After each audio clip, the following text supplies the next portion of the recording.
I used to be a real fan of boxing until the sport and I sort of parted ways a couple of decades ago, but I still like boxing movies. So on Tuesday, March 28th, 2023, I went to the Alamo Sloan's Lake to see Creed 3. Now, I can't really talk about Creed 3 without at least acknowledging Creed and Creed 2. That's how numbers work. That's how movie franchises work.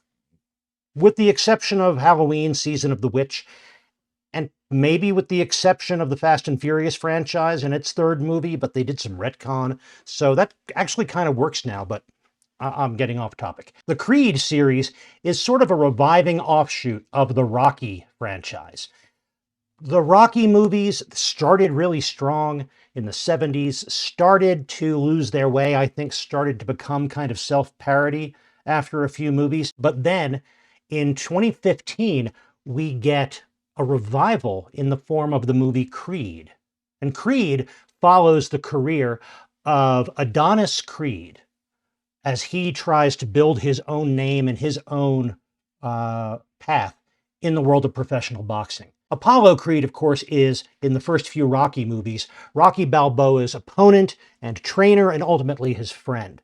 And Adonis Creed, his son, played by Michael B. Jordan, is trying to make his own way in the boxing world while having that tension of using and honoring or keeping his distance from his father's legacy while trying to build something of his own. And we follow him in the first movie, which follows some of the same structure as the original Rocky movie, which is Creed gets an unexpected shot at the title and sort of makes his name by going the distance.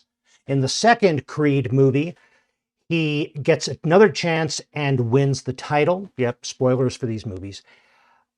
But also, what's interesting about the second movie is it delves into some of what I think are the sillier aspects of the Rocky franchise around Rocky 4 and pulls out of that something that's interesting and kind of elevates that material that it goes in with. So Creed 3 begins with Adonis Creed's final defense of his championship title. He's been the champ. He is now defending it one more time, and then he's going to retire. And he retires to become really a successful sports executive, building up and expanding the gym where his father trained, promoting and training other boxers and promoting fights. It's kind of a little sports empire that he's built. And into this world comes somebody from Adonis Creed's past, played by Jonathan Majors, someone to whom Adonis Creed feels like he owes a debt. And as you can tell just from the trailers, it very quickly becomes apparent that this person isn't just someone who wants a chance to show himself and make his own way and wants to be given an opportunity to prove himself. This is somebody who's out for revenge, who wants to take everything he can away from Adonis and be on top in his place. And it's a nice story structure. Jonathan Majors plays a really good villain in that respect, a villain that has many, many dimensions. And the rest of the cast, very strong. Tessa Thompson's been in the entire Creed series as Creed's girlfriend and eventual wife, and a musical artist and producer. And the story structure is very good. The components of this are very strong, but there are some gaps in the way Creed 3 works. And ultimately, I don't think it is as successful a movie as Creed or Creed 2. It is also directed by Michael B. Jordan, his feature direction debut. And there's a lot about the direction that is very competent, very solid. A lot of scenes are shot very well. You get a sense of the emotion of the characters while at the same time keeping an eye on what their setting is, what their environment is, both physically and emotionally. But then we get a few things that just sort of pull me out of the movie. I say that a lot, but it pulls me out of the movie when in the climactic title fight, we have the the audience and the arena that the ring is in disappear, and the ring is surrounded by black smoke, and it's these two phantom warriors slugging it out in the ring, representing more than just themselves. There's something cool about that, but it's such a disconnect from everything else in the movie, from everything else in the series, that it just seemed like, hey, look at me, I could be artsy. And I didn't like some of those flourishes. Fortunately, there were few of them, but I still think that they got in the way of the movie being as strong as it could be. Something else that gives me pause about this movie is the fact that Rocky Balboa is not a character in this movie. He does not appear at all. And Rocky Balboa was an important character in the first two Creed movies. He's the person that Creed goes to, that Adonis Creed goes to train him, to give him a shot at a professional boxing career. And it takes some persuasion, but he does, out of respect for Apollo Creed's memory, out of respect for Donnie and the heart that he shows and the degree to which he's clearly willing to work and the talent that he shows.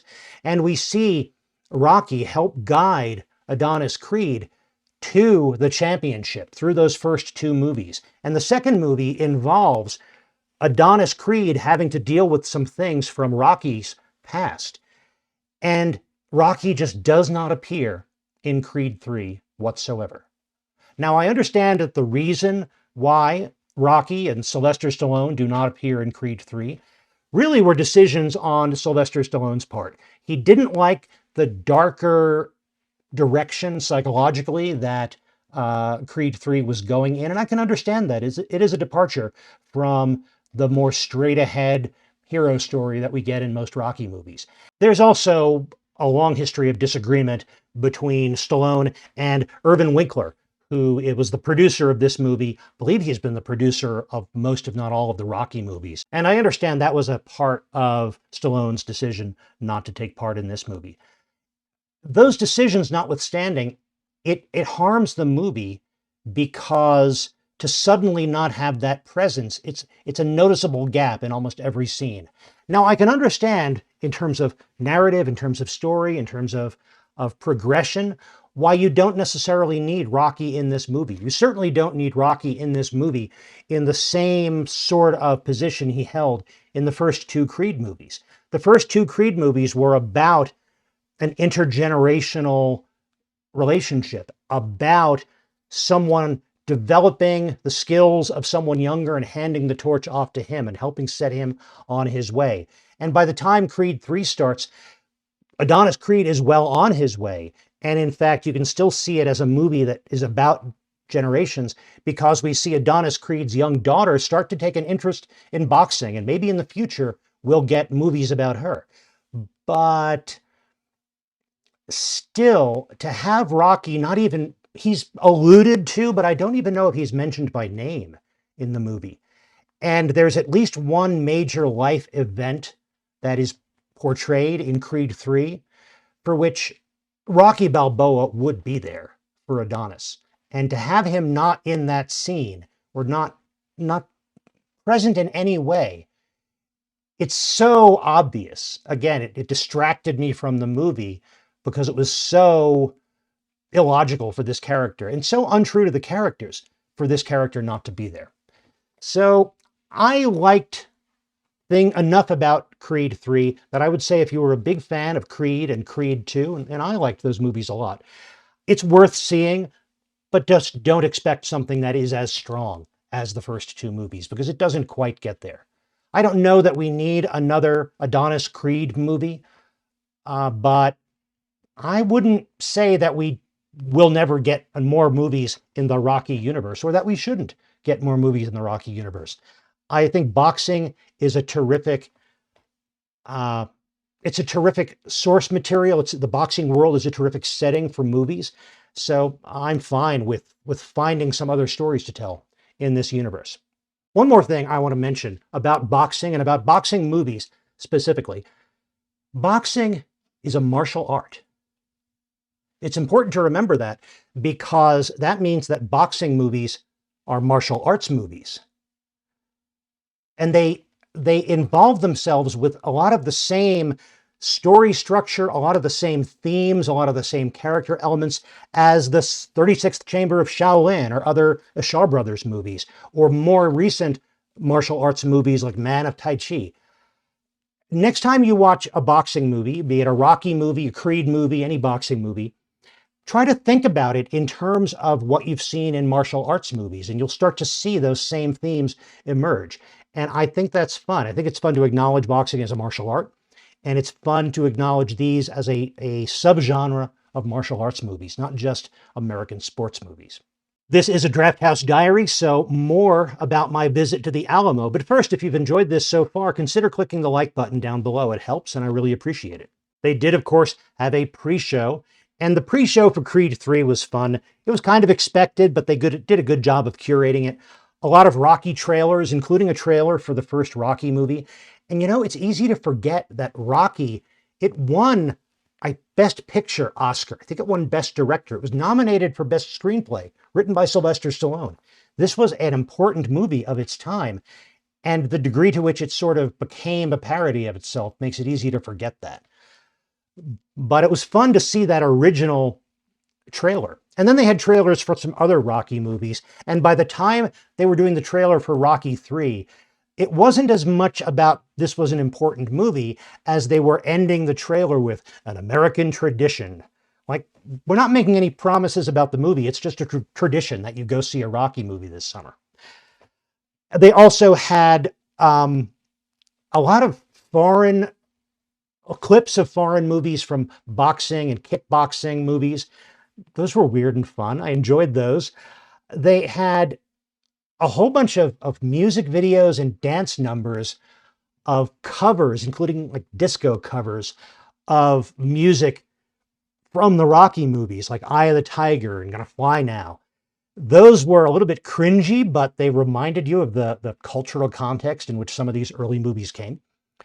They had a bunch of stuff about Mr. T, who of course was the villain in Rocky 3. So it was weird seeing him up on screen here. But it was a good, it got you in the mood for a boxing movie, and it also gave you a little cultural context for this movie that we're seeing in 2023, decades after the Rocky series launched. Hi, it's Future Matthew with a quick addition. I realized when I was editing this that I forgot to mention one of the best things in the pre-show for Creed 3, and that was Creed Squared. They had some text on the screen about the importance of the training montage, and then they decided to try something. They took the training montage from Creed 2 and combined it with the music from the band Creed. It was weird, it was funny. Between you and me, it worked a little better than it had any right to, but it was definitely inspired. I wanted to acknowledge that as part of the pre-show for Creed 3. When you combine that with all the rest of the stuff I talked about, it was a really good intro. Not a whole lot to say about food and drink. I had the chicken tenders with the Hatch green chili sauce. Those have been consistently good. I know that the first time I had those, way back in an early Drafthouse Diary, I talked about the fact that they were kind of hard and overdone. I haven't had that problem anywhere ever since. So I think that first one was a fluke. It's become one of my preferred entrees. It's not too heavy, but it's satisfying. The Hatch green chili gravy is not too heavy, but it's a nice addition. So that's a good dish, and I enjoyed it this time as much as I usually do. The staff, very friendly, very welcoming. No real comments, certainly no complaints there. One interesting thing about the theater, at Sloan's Lake, there is some parking available right outside the theater, and then across the street behind the theater is a parking garage. Now, I don't know if this has always been the case and I just never noticed it because I rarely have to park in that garage, or they have started this or restarted this recently, but it is a paid lot normally, and there's a QR code that you have to shoot with your phone to connect to the system to pay for the parking space. But inside the theater is another QR code that will validate your parking so you don't have to pay. So if you do go to the Sloan's Lake Alamo in Denver and you park in that garage, look around for the QR code, make sure you get a picture of that or shoot that. And then also look for the QR code in the theater so you can validate your parking. You don't have to pay after all. Another note about the theater, I am pretty sure I was in the same exact auditorium, probably the same exact seat that I was in when I saw Something in the Dirt. And in the Alamo at Sloan's Lake, I have learned that I like sitting in the back row when I can, because, as I've mentioned before, Sloan's Lake doesn't have reclining seats the way most of the other Alamos I've been in do. And in the back row at Sloan's Lake, they have a little bit of give. You can sort of rock back a little bit. The seats aren't quite as hard as they are in the rows in front. So it's a little more comfortable if you don't mind being a little farther away from the screen. But this was a tiny auditorium, so I wasn't feeling like I was too far away from the screen. But that's all for this Drafthouse Diary. I hope you enjoyed it. I hope you'll be back with me for more. And if you're interested in Jonathan Majors in a more heroic role, take a look at this review of his movie Devotion. But regardless, thank you very, very much for watching. I really appreciate it. And in the meantime, enjoy your movies.